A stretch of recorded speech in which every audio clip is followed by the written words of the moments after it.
یہ حروف مقطعات کے ہم مخاطب نہیں ہیں، اس لیے کہ ہمیں اس کو سمجھنے کی کوشش نہیں کرنا چاہیے۔ تاہم حروف مقطعات کے سلسلے میں اشارے ملتے ہیں، ان میں سے ایک اشارہ یہ ہے کہ یاسین والقرآن الحکیم انک لمن المرسلین، یاسین کے بعد انک لمن المرسلین، آپ مرسلین میں سے ہے، قسم ہے قرآن کی کہ آپ مرسلین میں سے ہے۔ یہ یاسین کے بعد فوراً خطاب رسالت مآب کے لیے ہوتا ہے، تو اس سے لگتا ہے کہ یاسین کا تعلق خود رسالت مآب سے ہے، لہٰذا احادیث میں جو ملتا ہے کہ یہ آپ کے اسماء مبارکہ ہے، یہ قرین قیاس معلوم ہوتا ہے۔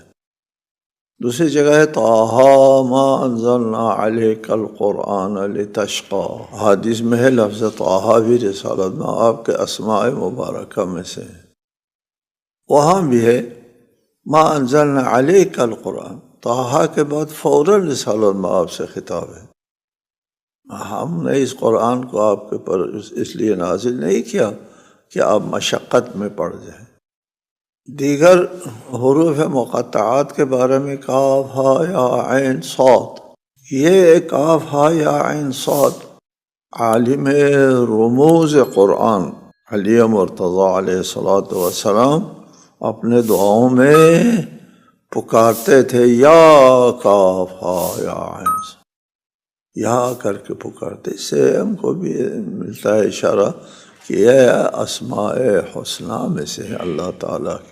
ذکر رحمت ربک عبدہ زکریا، اس کے بعد رحمت خدا کی رحمت کا ذکر ہے۔